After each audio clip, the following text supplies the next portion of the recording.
Hey, gorgeous ones. I'm here today to talk about shadow work and how to be a more whole person by incorporating your shadow and how to access more of your power.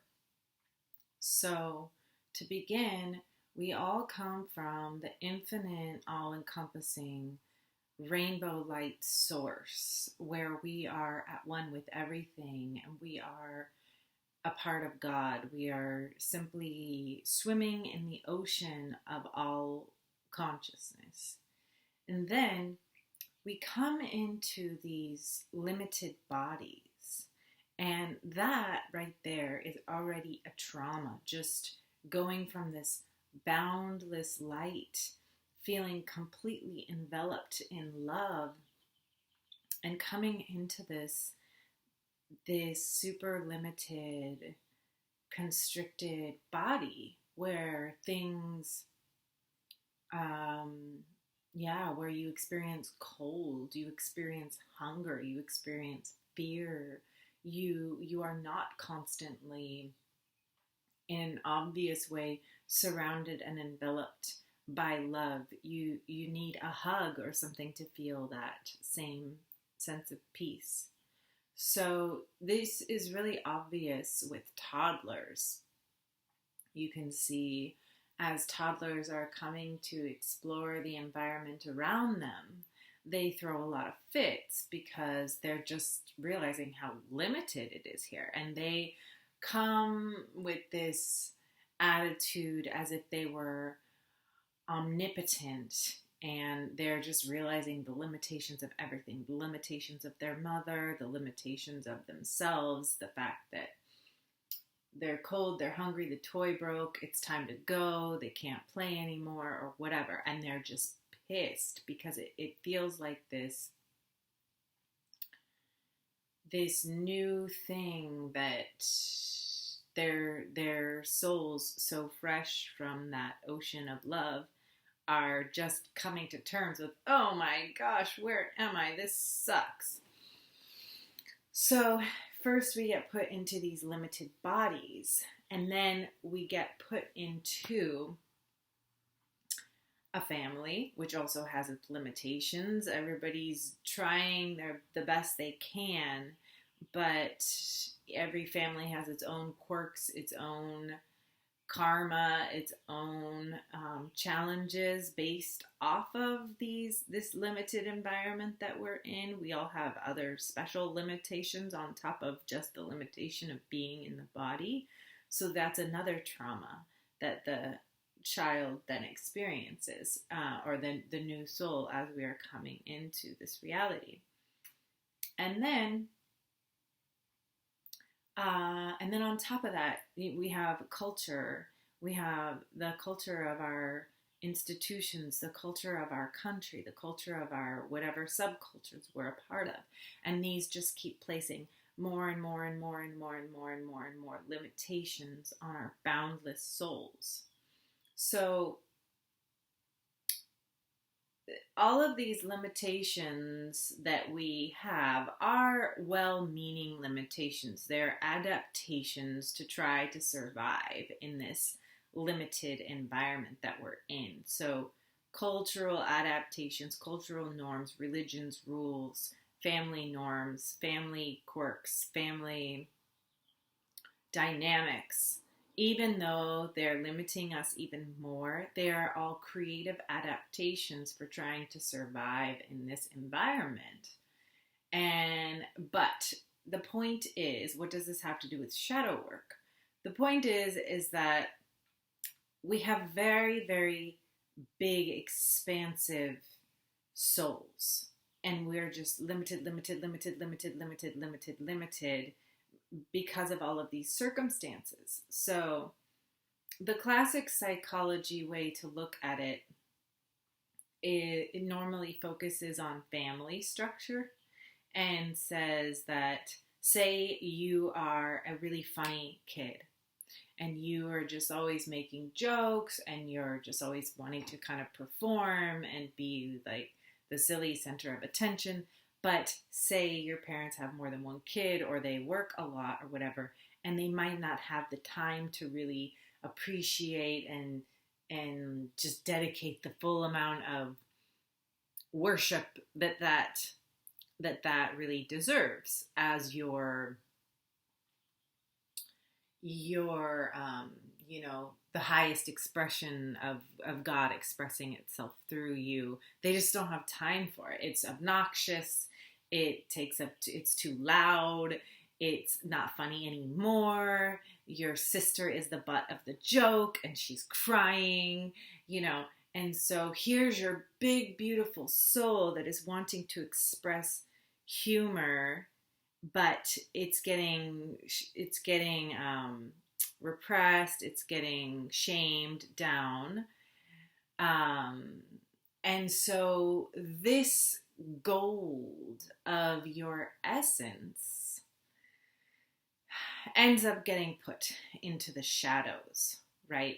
Okay, so oftentimes it's our very special, unique gifts, the thing that makes us different, that ends up getting shamed into the shadows because there's just in a busy family dynamic, there's just not room for that. Or say in a classroom where the teacher's trying to manage all these kids, and then one wants to be the class clown.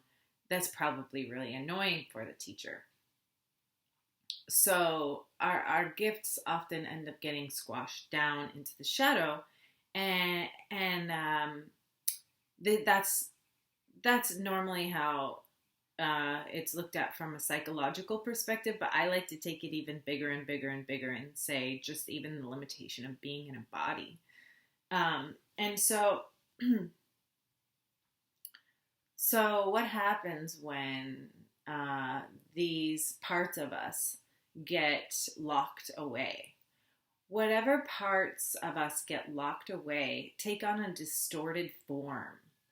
So it will take on there's a higher octave and a lower octave.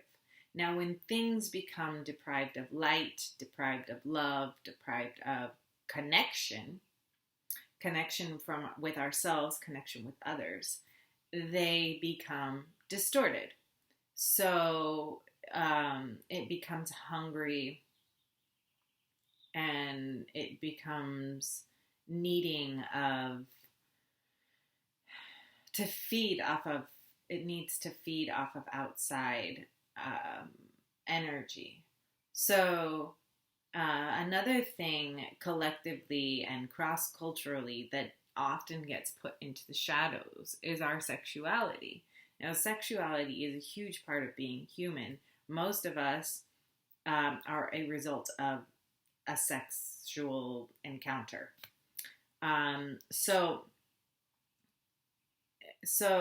But this thing is so taboo and so shoved into the shadows that it oftentimes becomes distorted.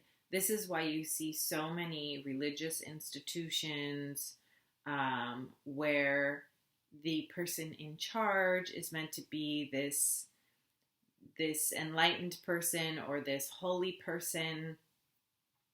And so they throw out their sexuality in the name of being perceived as being holy or enlightened.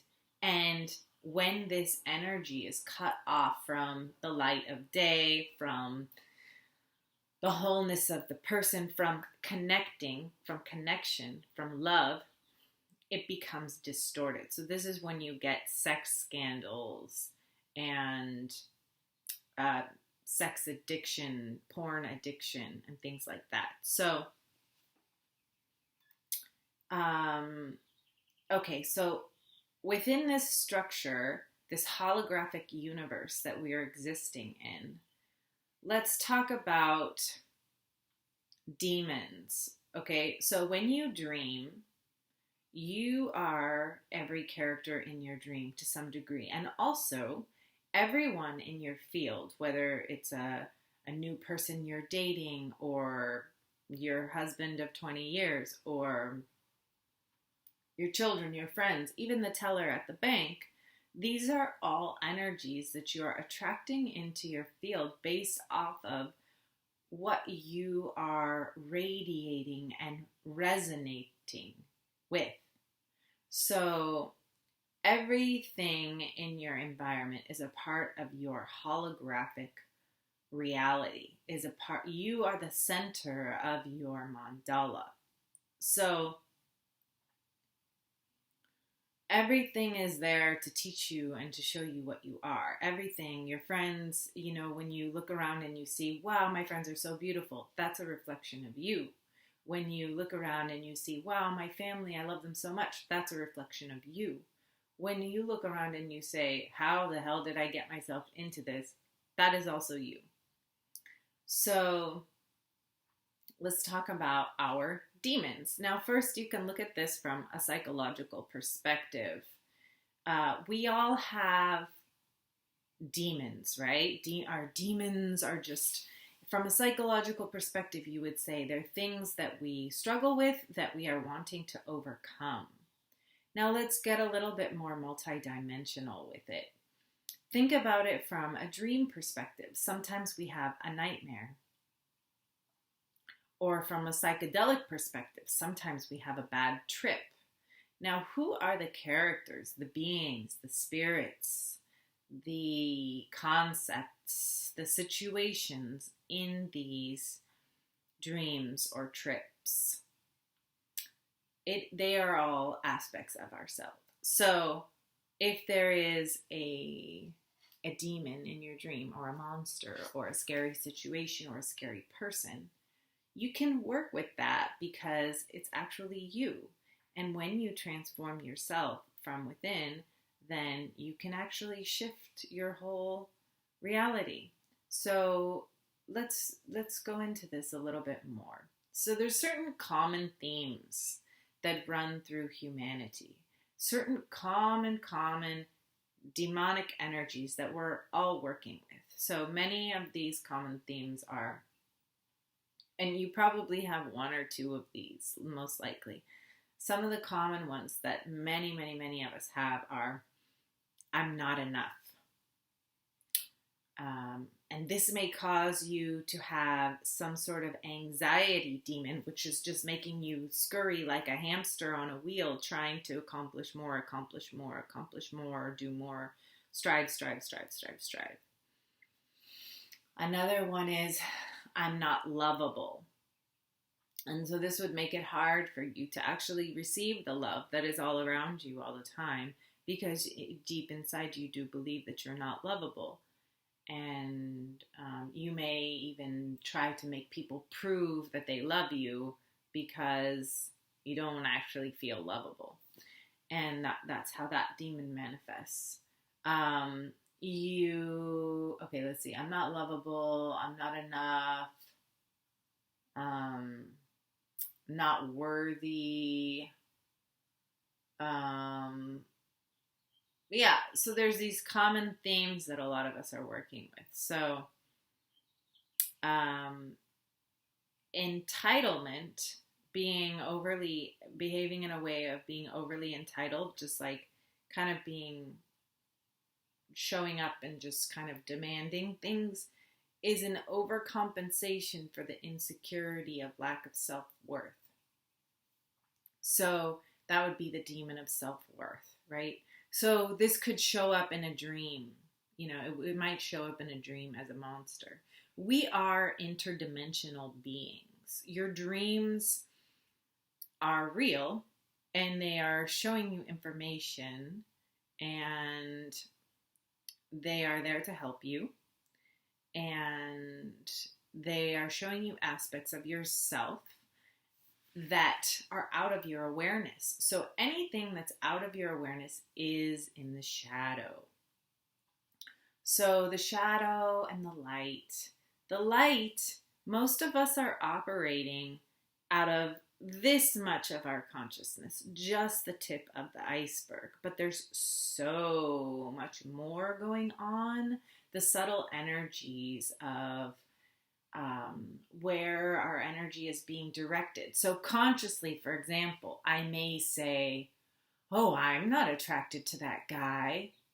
But the rest of the tip of the iceberg, so consciously I would say, I'm not attracted to that guy. But then if you look at my body language, like maybe I'm pointing my pussy towards him, and I'm like, whatever. So then you would say that would be unconscious behavior. So we are wanting to bring more of ourselves into the light. Now, light, here's the thing about the shadow, the monsters, the shadow, the demons.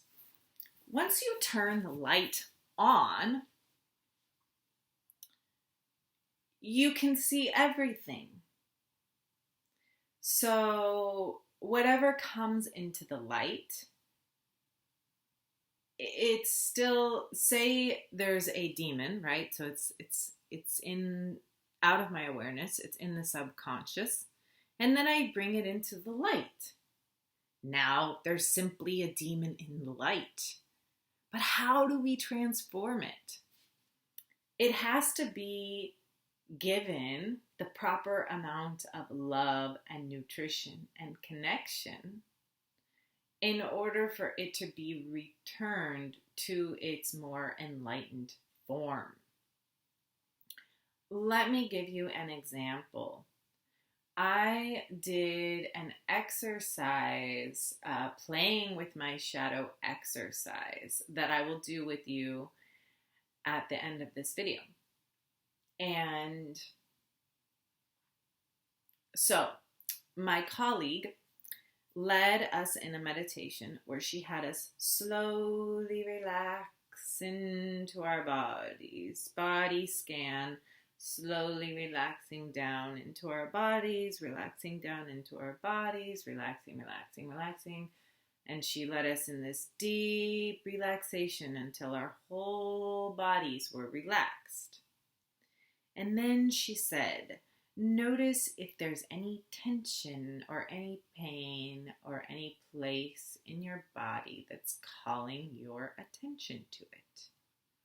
Now, this is because we are interdimensional beings. Whatever is happening in the etheric realm will eventually manifest in the physical realm.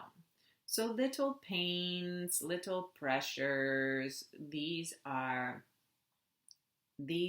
physical manifestations of things that are actually existing on other planes as well, and may even have a spirit body or a personality, or may even be related to things like cords or energy that you've absorbed from other people and things like that, okay? So there's many different layers of how things show up in the full hologram of our reality. Okay, so I had this pain in my head. Pressure. It was a pressure. So she had me extract the pain. No, first she had me see what does it, if you're gonna, how do you see it? What does it look like, right? So I saw this like hole in my head, and she had me extract it and allow it to become personified. So this hole in my head, like a headache that was showing up as kind of a black hole, I took it out of my head, and it turned into a judge from early America with a powder white face and a powder wig and those pull-up socks and the poofy pants. And he had a gavel. And she said, see if this personified pain character has anything to say to you. And this fellow to me said, You suck and everything you do is wrong. Smack. And he banged his gavel. Okay, so this is my demon of, let's see, self-doubt, I guess. Self-doubt is what that would be, which would cause me, so the behavior that would be associated with would cause me to be approval seeking. Because, okay, another very, very, very, very, very important aspect of understanding our demons is that they're insatiable. The nature of a demon is that they make it impossible for you to receive the blessings that are around you, and they're insatiable by nature. So say I do something, I feel like it's great, right? I feel very confident that whatever I do is great. But then here comes this demon in my head saying, you suck and everything you do is wrong. It's like a constant judgmental disapproving. That even when I shouldn't be feeling that way, it's just this tape running in my head, you know? So, according to the meditation, she instructed me to send it love.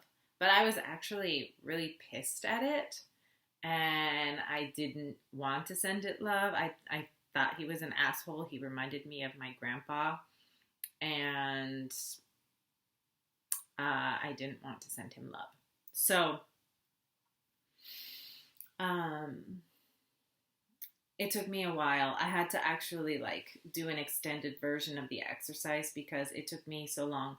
So here's the thing about demons. They don't easily receive love. They live in a different, lower octave, kind of like hell, you could say. So say you see someone who's in need, right? So you give them a glass of water. Now, in this dimension that I'm existing in, this normal earth plane, you give me a glass of water and I can say thank you, and I can drink the water and I can benefit from it. But the lower down you go into the depths of hell. And this is just, hell exists. It can exist, like I could be sitting here and someone else could be sitting here and they could literally be in hell and I could be somewhere else. So we are all constantly existing on multiple planes, and even different parts of us are existing in different parts of reality. Anyways, so the nature of a demon is like you give it a glass of water, but the water evaporates before it can even drink it, right? So I finally get around to trying to send this character, this part of me, this demon that I'm holding, this self-doubt, self-judgment. I get around to sending it love. And the love it can't even receive it. And so it's so guarded. It's like there's a wall around it. So I try different techniques. I try blasting it with a jet hose of love. And that's kind of like abrasive. It's like, and then finally I get around and I just kind of surround it in this soft cloud of love. And I'm sustaining this. And then eventually I kind of see it just as surrounding it in light, almost like sunlight, okay? So then eventually that character within me, this part of me, it loses its white powder wig, gets a tan, and starts salsa dancing. So this is the nature of transforming a demon. Now, this is transforming it simply through love and light, literally through universal compassion and light. And there's other ways, more specific ways of transforming these parts of ourselves. So where did the demon come from in the first place? It's probably ancestral, my lineage. It really did remind me of my maternal grandpa. So it's this like neurotic self-judgment that I've been taught, and I've been, it's I'm sure it's out of love. It's like my ancestors being like, don't humiliate yourself, play it small, don't humiliate yourself, don't say all that crazy shit. And so I've just internalized this hyper judgmentalness towards myself, which obviously then also gets projected out onto others. So when I love this thing, it just turns into a salsa dancing dude. So, okay, there's another way of working with demons. So a demon is any part of ourself that blocks us from being content, from being happy, from receiving and perceiving the blessings that are all around us all the time. So this will show up differently for different people, but like I said, there are very common themes. So let's talk about another demon that I have worked with in myself. I have this like attention-seeking demon, and she's very hungry for attention, especially male attention. And it comes from this like need for survival, like this like hustle to know that basic material needs will be met, like food and shelter.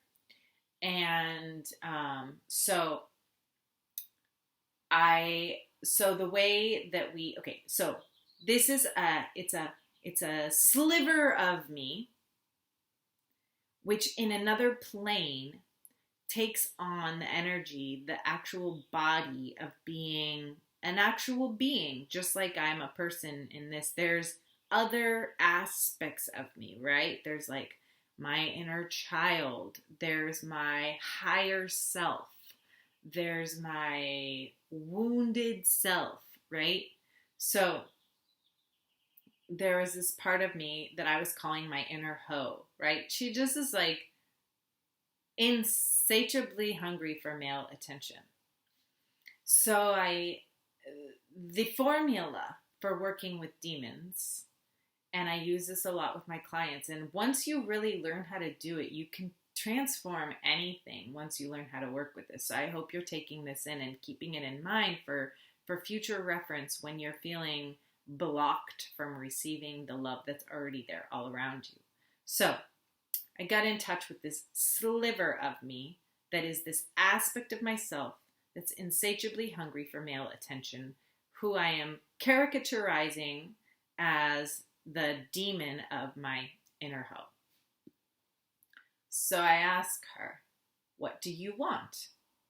And she wants male attention, right? And then, but what does she really need? She needs security. And so she's like, she's opening up all these different connections and like networking with people because she wants to make sure that she can always find a job, find a house, have a ride, and things like that, right? So she's a highly skilled being. She's very charming and beautiful and highly skilled.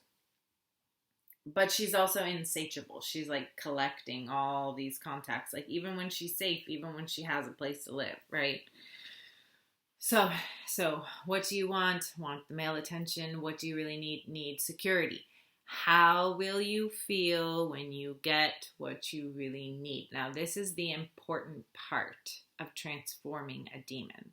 How will she feel when she gets the security? She will feel safe.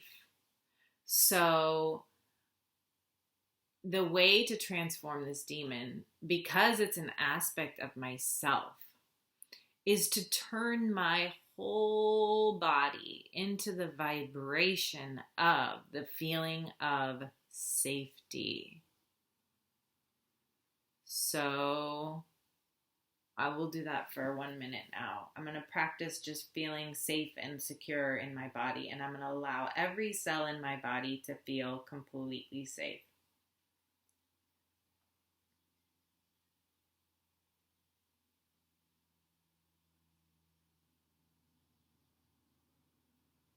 as if every material need is met now and will always, always, always be met. I'm completely taken care of, surrounded by love and supported by the universe. I always have food to eat. I always have shelter. I always have right livelihood. I always have love. Just allowing myself to rest in the knowing that my needs are met now and always.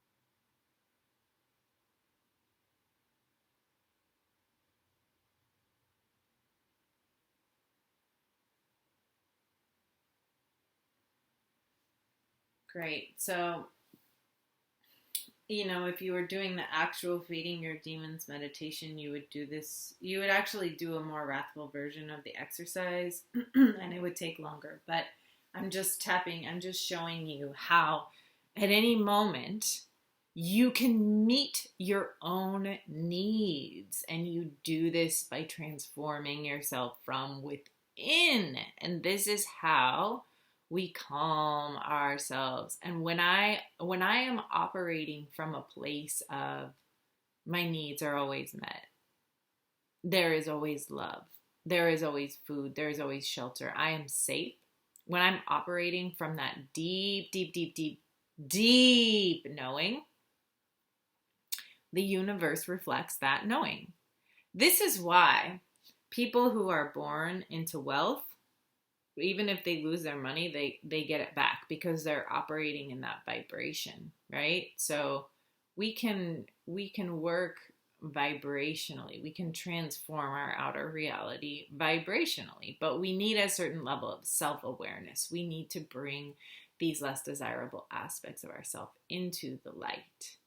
And these less desirable aspects of ourselves, it's nothing to be ashamed of, really. We all have it. Honestly, most of us are operating out of like 10% of our being, and 90% of ourselves are in the shadow. So let's talk about shadow contracts. So shadow contracts are when you enter into an unspoken agreement with someone. So let me give you an example.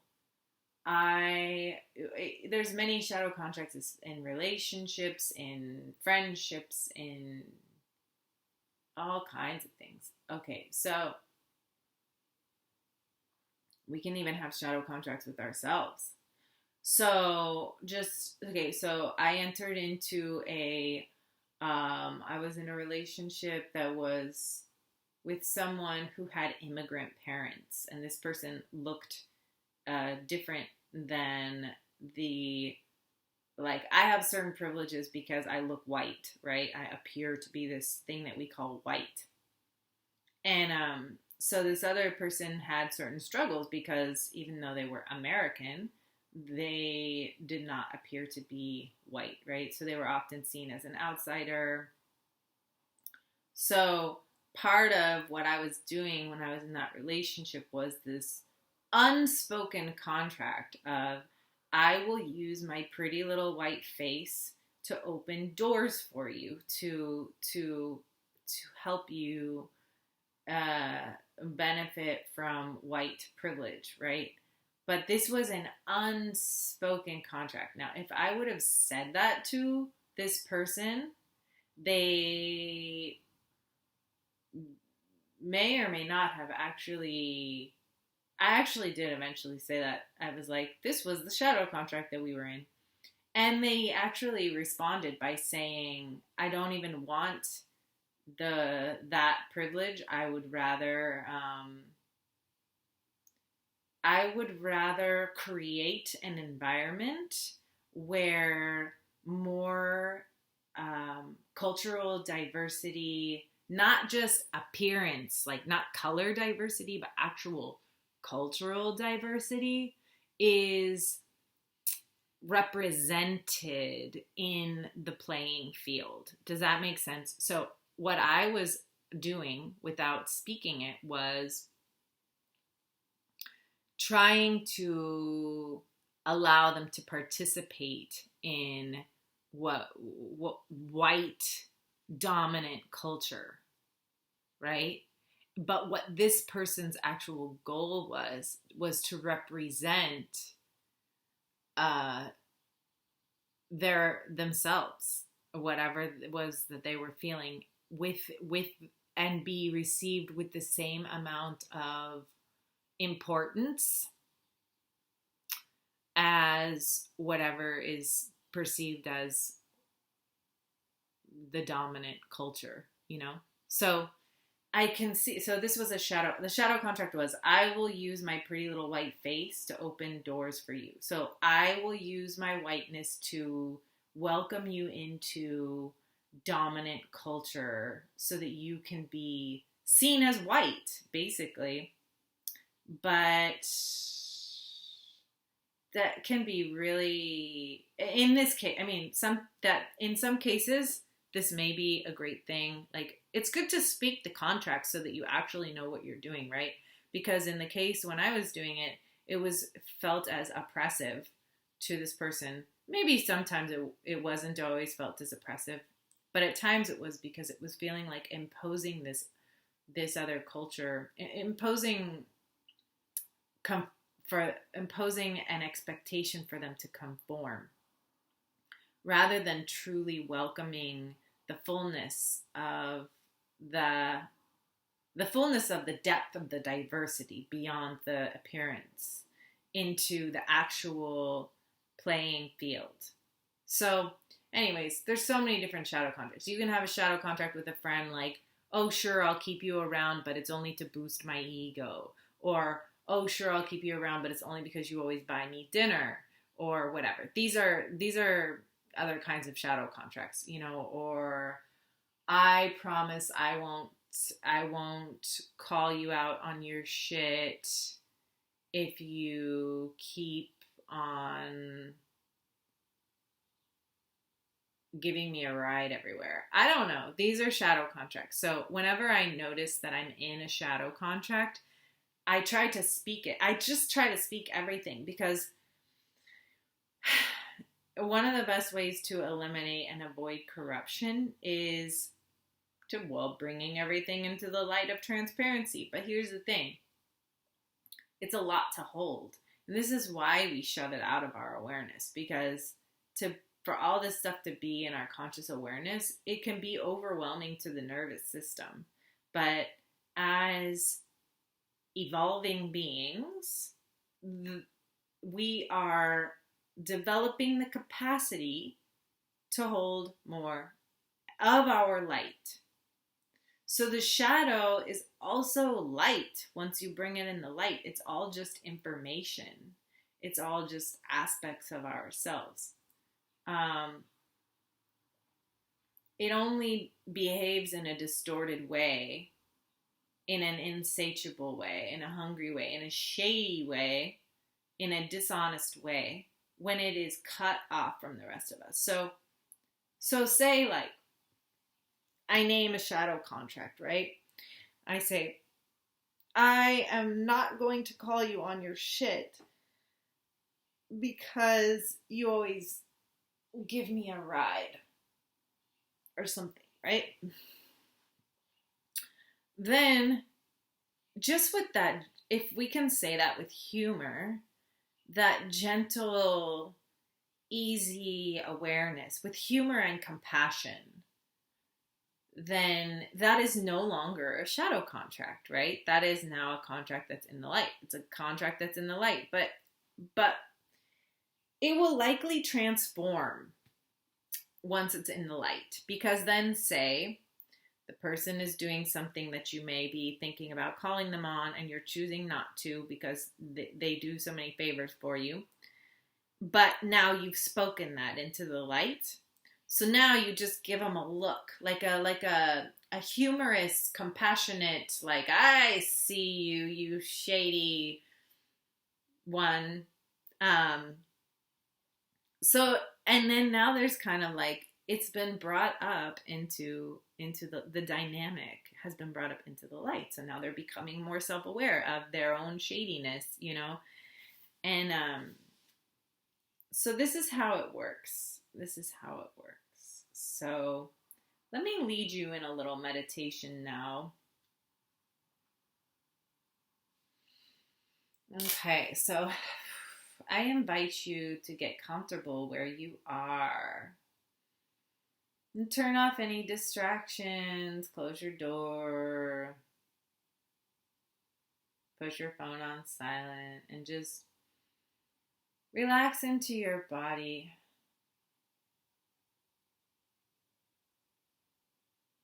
Take a few breaths, and on each exhale, release any physical tension.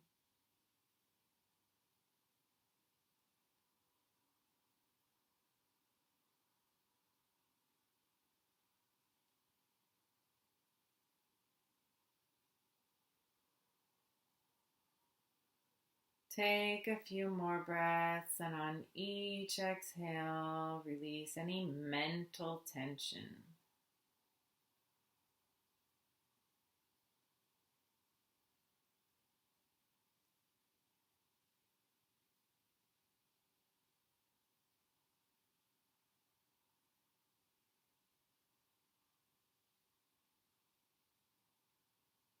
Take a few breaths, and on each exhale, release any emotional tension.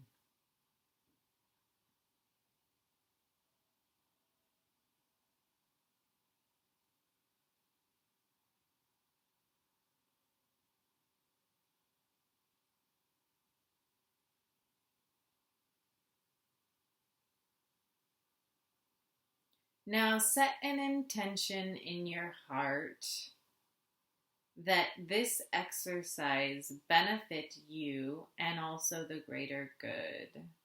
Set an intention that whatever happens in this exercise be for your greatest good and the greater good of all.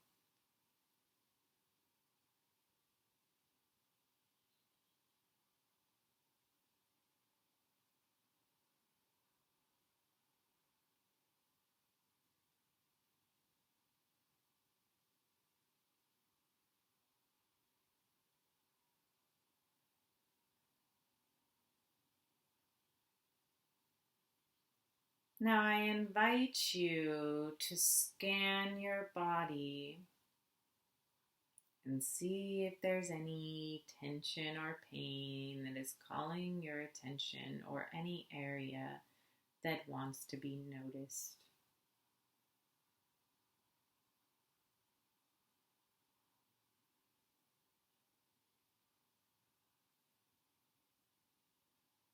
Now I invite you to allow yourself to see this area. Imagine what it looks like inside of your body.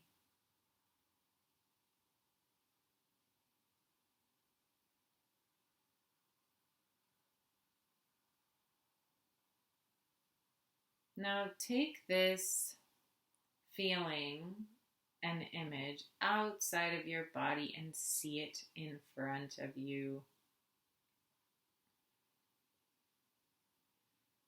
And allow this feeling and image to take on a body of its own. Allow it to become personified.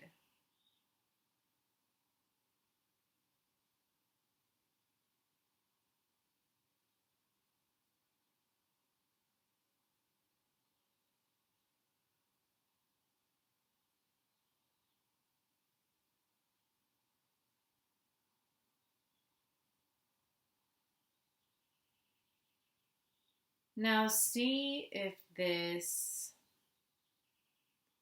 character has a message for you.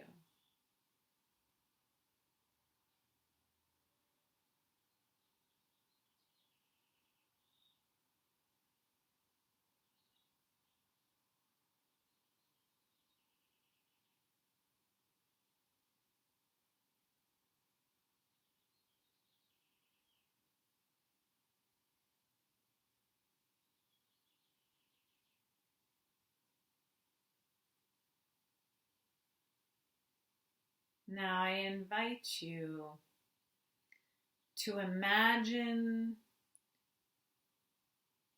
silver and gold and white light with silver and gold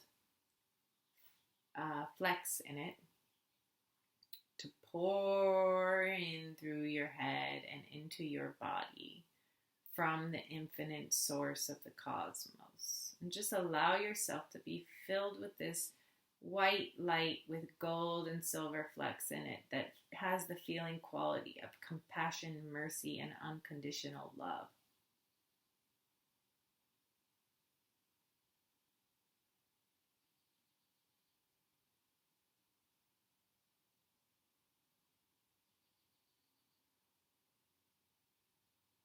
Just let this energy wash through every cell in your body. This white light with silver and gold flecks in it that has the feeling quality of compassion, mercy, and unconditional love from the infinite source of the cosmos.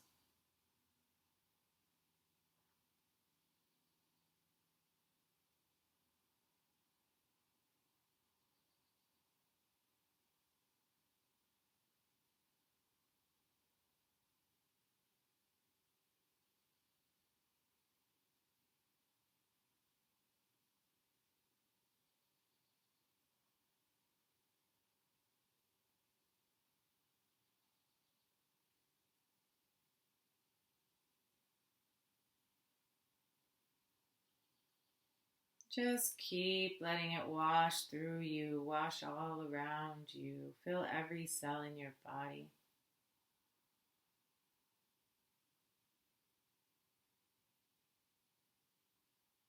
Compassion, mercy,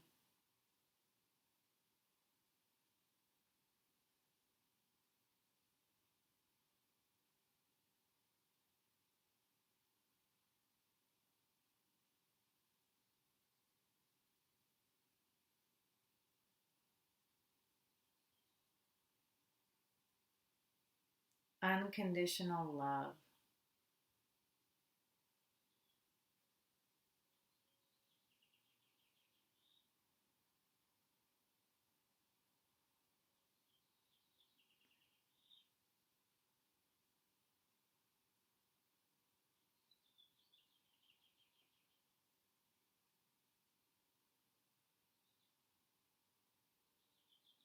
Now, I would like to invite you to send a beam of light from your heart.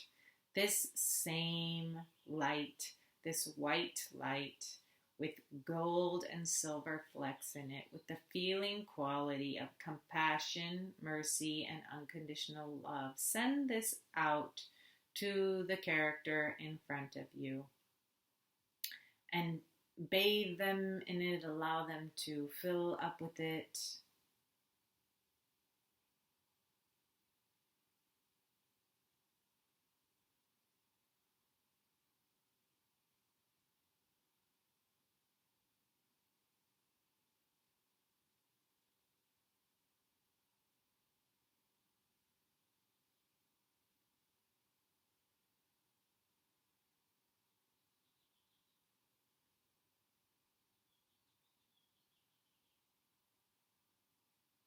Compassion,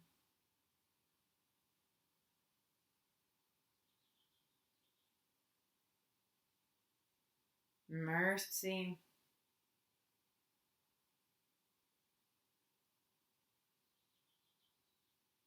unconditional love.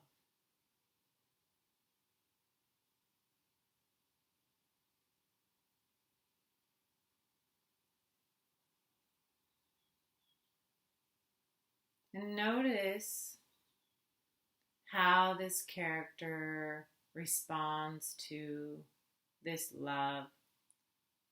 Does it behave differently? Does it look differently?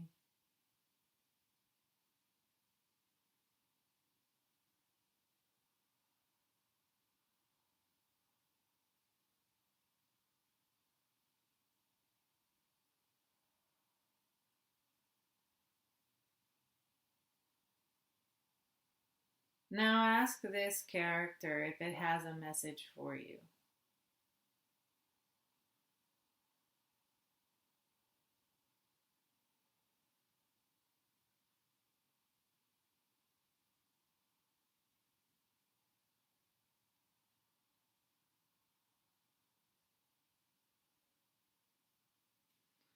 Now tell it thank you.